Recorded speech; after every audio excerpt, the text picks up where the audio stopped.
Hello friends, स्वागत है आपका अपना यूट्यूब चैनल पर। Friends, C TET, UP TET, MP शिक्षक भर्ती, रीट और सभी शिक्षक भर्ती परीक्षा के लिए आप अपना शिक्षक यूट्यूब चैनल को सब्सक्राइब कर लीजिए। फ्रेंड्स, यह जो सेट है ये एमपी शिक्षक भर्ती वर्ग 2 की बाल विकास और शिक्षा शास्त्र के लेवल का है। फ्रेंड्स, आप चैनल पर नए हो तो जल्दी से चैनल को सब्सक्राइब कर लीजिए। पहला क्वेश्चन है, निम्नलिखित में से किस सिद्धांत में चिंतन का स्थान गौण है। अब यहाँ पे चिंतन का स्थान क्या है? गौण है। संरचनात्मक, समग्राकृति, संबंधवाद और उक्त में से कोई नहीं। तो इसका जो सही आंसर होगा वो होगा संबंधवाद, क्योंकि चिंतन का जो स्थान है वो जो थार्नडाइक के मुख्य नियम है 3, उनको छोड़कर 5 गौण नियम है, उसमें चिंतन होता है। चिंतन के बारे में बताया उन्होंने। तो थार्नडाइक का नियम कौन सा है? संबंधवाद का। तो अपना सी ऑप्शन सही जाएगा। अगला है, निर्मितवाद के संदर्भ में कौन सा कथन गलत है। अब गलत कथन को अपने को सिलेक्ट करना है। ज्ञान का संचरण आवश्यक रूप से शिक्षक द्वारा किया जाता है। नवीन ज्ञान का सृजन पूर्व ज्ञान के आधार पर होता है। अध्ययनकर्ता ज्ञान का सृजन कर सकता है। अध्ययनकर्ता स्वयं के अधिगम के लिए सक्रिय उत्तरदायी होता है। तो इसका जो सही जाएगा, गलत है तो ये ऑप्शन सही जाएगा, क्योंकि ज्ञान का संचरण आवश्यक रूप से शिक्षक द्वारा किया जाता है। तो ये गलत हो गया ये, तो अपना जो ए ऑप्शन सही होगा। अगला है कथन एस, प्रयास एवं त्रुटि सिद्धांत के अनुसार किसी भी विषय का ज्ञानी होने के लिए अभ्यास अनिवार्य है। यह एक सार्वभौमिक नियम है। और कारण आर, ये कथन है और इसका कारण क्या है? तो कथन का इस कारण आर में दिया है। कथन एस का, प्राणी मात्र उद्दीपक अनुक्रिया के माध्यम से ही सीखते हैं। अब ये कथन एस और कारण आर, ये एस आर थ्योरी बन रही है। एस आर थ्योरी, और ये एस आर थ्योरी जो सिद्धांत है किसने दिया है? थार्नडाइक ने। तो उसके अकॉर्डिंग ये बिल्कुल सही है। तो इसमें सत्य कहाँ? एस सत्य, आर सत्य। तो ये अपना सी ऑप्शन सही होगा। अगला है, निर्मितवादी अधिगम उपागम में शिक्षक की भूमिका है। निर्मितवादी शब्द ये लगभग सामाजिकता से मिलता जुलता है। देखते हैं इसका क्या है। निष्क्रिय अवलोकन करता है, कक्षा प्रशासक है, सरलीकरण करता है, अनुदेशक है। तो निर्मितवादी अधिगम उपागम होता है ना, उसमें शिक्षक की भूमिका होती है सरलीकरण करता, क्योंकि निष्क्रिय अवलोकन करता तो होगा नहीं। कक्षा प्रशासक भी नहीं होगा, प्रशासक नहीं। कक्षा का वातावरण लोकतांत्रिक होना चाहिए। तो अपना बी ऑप्शन सही जाएगा। अगला क्वेश्चन है, निर्मितवादी अधिगम के पक्षधर है कौन है? Skinner, Kohler, Vygotsky, Maslow. तो इसका बी ऑप्शन सही होगा। बी ऑप्शन होगा लिवाइगोट्स्की।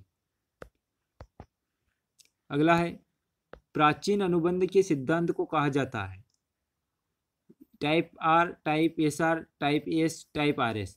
तो यहाँ पर एस आर जो है ये तो थार्नडाइक का है और आर एस स्किनर का है। और यहाँ पे पूछा है प्राचीन अनुबंध। अब प्राचीन अनुबंध पूछा है तो उसका सही होगा बी ऑप्शन, टाइप एस। अगला क्वेश्चन है, किसने सामाजिक निर्मितवाद के सिद्धांत पर अधिक बल दिया है। अब यहाँ पर क्वेश्चन आ रहा है सामाजिक निर्मितवाद। तो अब सामाजिकता का सिद्धांत किसने दिया है? पियाजे ने संज्ञानात्मक का दिया है, कोलबर्ग ने नैतिकता का दिया है, और कोल्हर ने अंतर्दृष्टि सूझबूझ का दिया है। तो वाइगोट से सही जा रहा है, और वाइगोट से ने सामाजिक सांस्कृतिक अधिगम का सिद्धांत दिया है।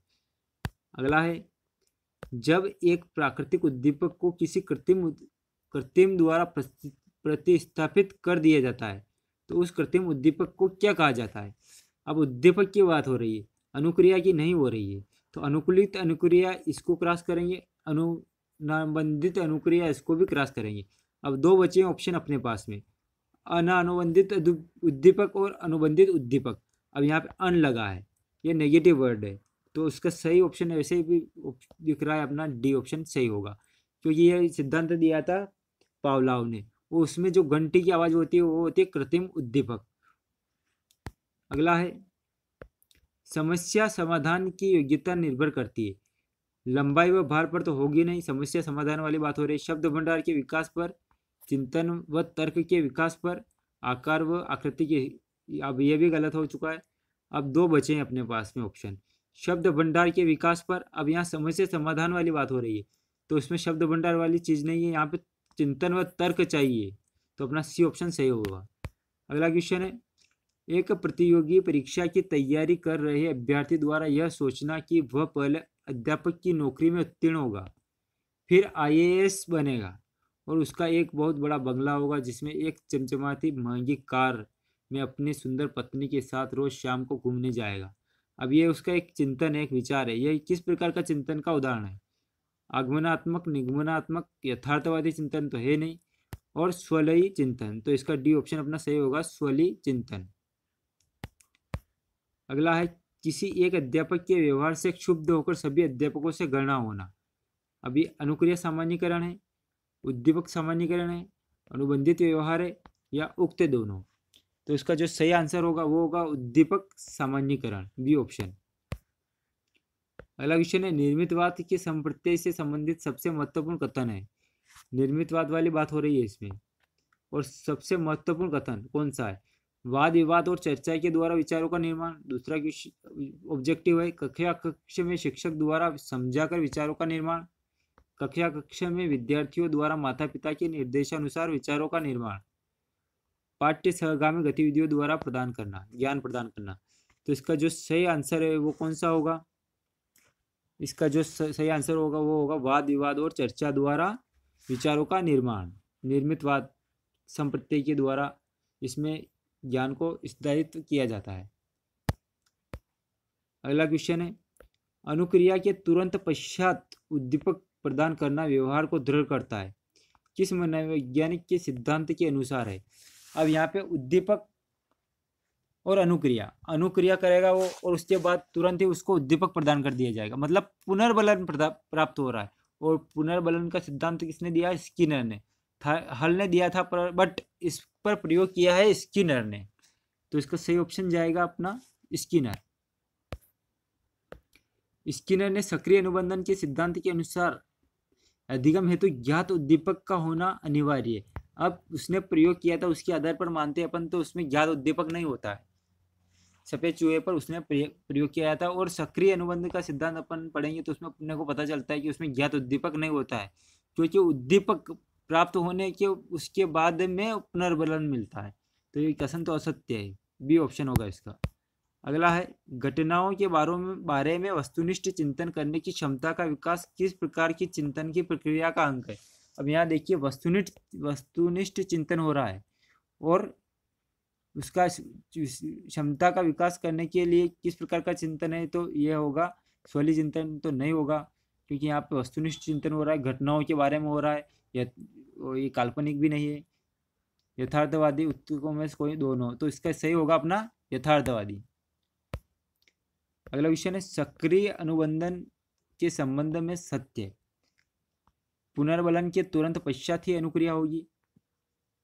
बालक अनुक्रिया के द्वारा प्रोत्साहन प्राप्त करके अनुक्रिया सीख लेता है।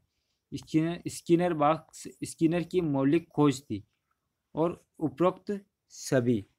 तो इसका जो सही आंसर होगा वो होगा बी, बालक अनुक्रिया के द्वारा प्रोत्साहन प्राप्त करने अनुक्रिया सीख लेता है। इसमें पुनर्बलन का सिद्धांत है, बालक जैसे जैसे उसको प्रोत्साहन मिलेगा वो उतनी ही जल्दी उस अनुक्रिया को करेगा और उसको सीख लेगा। अगला है निर्मितवाद के संदर्भ में कौन सा कथन गलत है? अब गलत कथन देखना है अपने को। अधिगम एक सक्रिय प्रक्रिया है, अधिगम विश्व का व्यक्तिक विवेचन है, शिक्षक विद्यार्थियों को सूचना प्रसारित करते हैं, शिक्षक विद्यार्थियों द्वारा स्वयं के ज्ञान के निर्माण में सहायता प्रदान करते हैं। तो इसका जो सही ऑप्शन जाएगा वो सी होगा, शिक्षक विद्यार्थियों को सूचना प्रसारित करते हैं।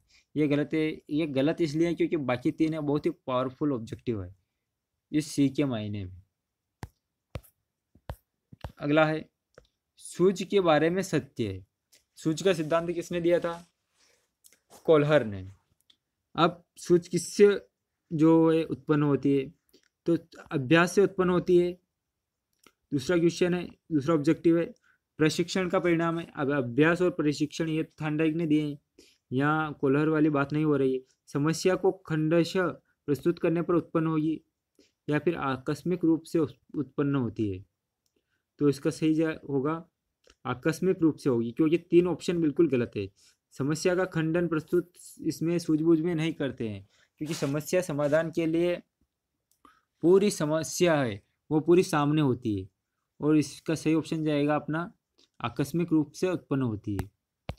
अगला है गेस्टाल्ट शब्द का अंग्रेजी रूपांतरण है। अब ये जो गेस्टाल्ट का अंग्रेजी रूपांतरण,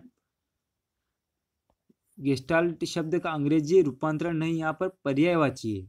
अब अपने को पर्यायवाची देखना है किसका, गेस्टाल्ट शब्द का। अब गेस्टाल्ट शब्द का होता है अर्थ पूर्णाकार होता है, परंतु उसने क्या पूछा यहाँ पे, बहुत ही घुमा दिया है, बहुत ही दिमाग लगाया उसने, उसका पर्यायवाची पूछ लिया है।